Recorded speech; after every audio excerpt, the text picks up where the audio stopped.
இலகு வழியில் இங்கிலீஷ். அனைவரும் வாய் விட்டு ஈஸியா சரளமா இங்கிலீஷ் சட்டென பேசுட ஒரே ஒரு வழி பயிற்சி தாங்க. நாம் அன்றாடம் பேசிடும் வாக்கியங்கள் தினம் 10 பார்த்துடலாம். வீடியோ பார்வையிடும் அனைவரும் வாய் விட்டு சொல்லி பாருங்க. கூச்சப்படாதீங்க. தவறாம கமெண்ட் பண்ணுங்க. எனக்கு தெரிஞ்சது தானே அப்படின்னு அலட்சியம் பண்ணாதீங்க. மேலும் இதே மாதிரியான வீடியோக்களை பார்வையிட சேனலை சப்ஸ்கிரைப் பண்ணுங்க. நண்பர்களுக்கு ஷேர் பண்ணுங்க.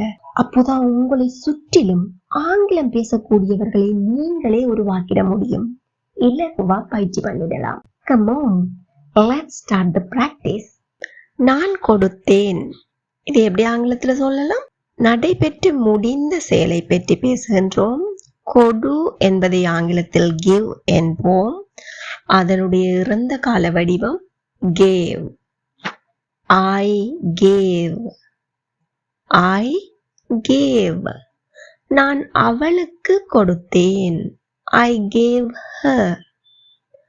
I gave her. அப்போ நான் அவனுக்கு கொடுத்தேன். இது எப்படி ஆங்கிலத்துல சொல்வோம்? இப்பவே கமெண்ட்ல சொல்லுங்க. Very good.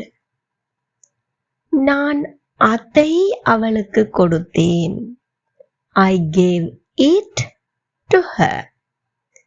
I gave it to her. Again, I gave it to her. அவன் தன்னுடைய கோட்டை எனக்கு கொடுத்தான்.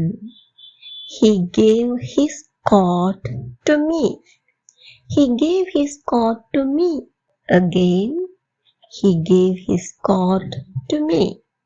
அவன் எனக்கு தன்னுடைய கோட்டை கொடுத்தான். இது எப்படி சொல்வோம்?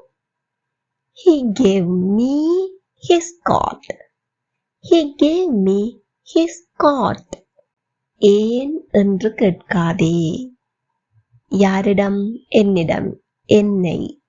ஏன்? why.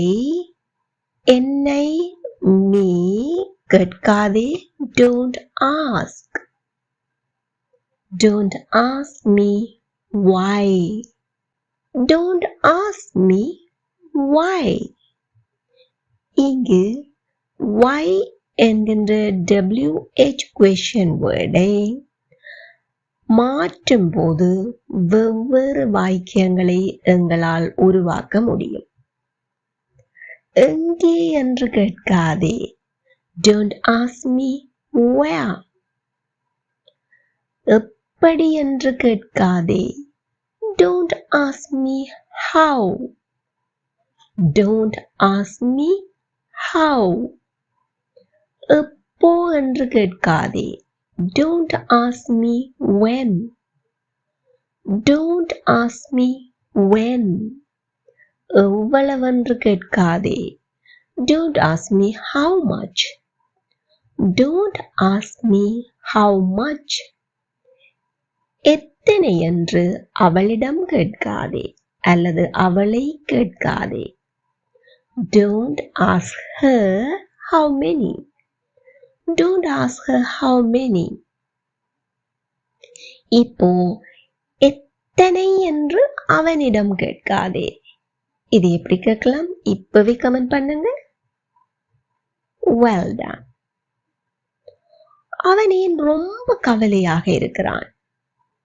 Why is he so sad? Why is he so sad?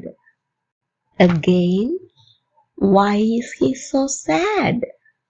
அவள் ஏன் ரொம்ப கோபமாக இருக்கிறாள்? Why is he so angry? Why is he so angry? Or why is she furious? Why is she furious? அவங்க ஏன் ரொம்ப உற்சாகமாக இருக்கிறார்கள்? Why are they so excited? Why are they so excited? இனிமேல் சாக்கு போக்கு வேண்டாம். No more excuses. No more excuses. Again, no more excuses. கண்டிப்பாக, நிச்சயமாக அவளிடம் சொல். Be sure to tell her. Be sure to tell her. Again, be sure to tell her. கண்டிப்பாக அவனிடம் கேள். Be sure to ask him. Be sure to ask him. கண்டிப்பா சரியான நேரத்திற்கு வந்துவிடு. Be sure to come on time. Be sure to come on time. Again, be sure to come on time. கண்டிப்பா அது அவர்களுக்கு கொடுத்து விடு.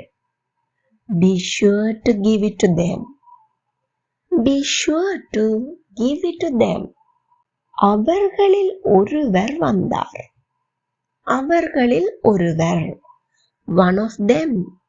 வந்தார் நடைபெற்று முடிந்த செயல். Come.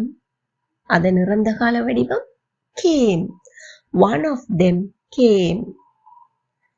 One of them came. அவர்களில் ஒருவர் என்னிடம் பேசினார். One of them talked to me. One of them talked to me. Again, one of them talked to me. அவர்களில் ஒருவர் சாப்பிடல. One of them didn't eat. One of them didn't eat. அவர்களில் ஒருவர் இன்னமும் மதிய உணவை எடுத்துக்கொள்ளல. One of them. இது ஒரு complete subject. பூரணமான நிறைவான எழுவாய். ஒருமையா பெண்மையா? Very good. ஒருவர். அவர்களில் ஒருவர் ஒருமை. அப்போ பயன்படுத்த வேண்டிய வினைச்சொல்லாகவோ அல்லது உதவி வினைச்சொல்லாகவோ எதுவாயிருந்தாலும் ஒருமையை குறிப்பதாக இருக்க வேண்டும். அதனால் இங்கு haven't பயன்படுத்துவோமா, hasn't பயன்படுத்துவோமா? Well done. ஒருமை singular, S form hasn't. Hasn't yet taken lunch. Hasn't yet taken lunch. Again, one of them hasn't taken lunch. அவர்களில் ஒருவர் இன்னமும் காலை உணவை எடுத்துக்கொள்ளவில்லை. இது எப்படி சொல்லலாம்? இப்பவே கமெண்ட்ல சொல்லுங்க. சூப்பர். அவளால் முடிந்தவரை வேகமாக வந்தாள். வந்தாள் யார்? அவள். She came. எப்படி? முடிந்த அளவு வேகமாக. As fast as she could. As fast as she could. மறுமுறை சொல்லி பார்ப்போமா? அவளால் முடிந்தவரை வேகமாக வந்தாள். She came as fast as she could. She came as fast as she could. அவனால் முடிந்தவரை வேகமாக செய்தான். செய்தான். Do. Did. இறந்த கால வடிவ did. He did as fast as he could. He did as fast as he could. Again, he did as fast as he could. இப்போ என்னால் முடிந்தவரை வேகமாக எழுதினேன். இது எப்படி சொல்வோம்? இப்பவே கமெண்ட்ல சொல்லுங்க. Very good. அவன் உறுதியான உடலுடைய சிறுவன். He is a robust child. He is a robust child. அவள் நடுங்குகிறாள். She is shivering. She is shivering. Again, she is shivering. அவன் நேற்றையை விட நல்லாக இருக்கிறான். நன்றா இருக்கிறான். He is better than yesterday. He is better than yesterday. நான் உனக்கு கடமைப்பட்டிருக்கிறேன். எப்படி ஆங்கிலத்தில் சொல்வோம்? I am obliged to you. I am obliged to you. Again, I am obliged to you. அவள் உனக்கு கடமைப்பட்டிருக்கிறாள். She is obliged to you. She is obliged to you. நாம் அவர்களுக்கு கடமைப்பட்டிருக்கிறோம். We are obliged to them. We are obliged to them. பொறுப்பானவராக இரு. Be responsible. Be responsible. பொறுப்பான பிள்ளையாக இரு. Be a responsible child. Be a responsible child. அப்போ பொறுப்பான மகளாக இரு. இது எப்படி சொல்லலாம்? Please comment it now. Very good. இதுவரை கேட்கப்பட்ட வினாக்களுக்கு விடையளித்திருக்காவிடின் இப்பவே கமெண்ட் பண்ணுங்க. Practice makes you perfect. Don't worry about your mistakes. இந்த வீடியோ உங்களுக்கு பயனுள்ளதாக இருந்திருப்பின் மற்றவர்களும் பயனடைவதற்காக ஒரு லைக் பண்ணிட்டு ஷேர் பண்ணிக்கொள்ளுங்க.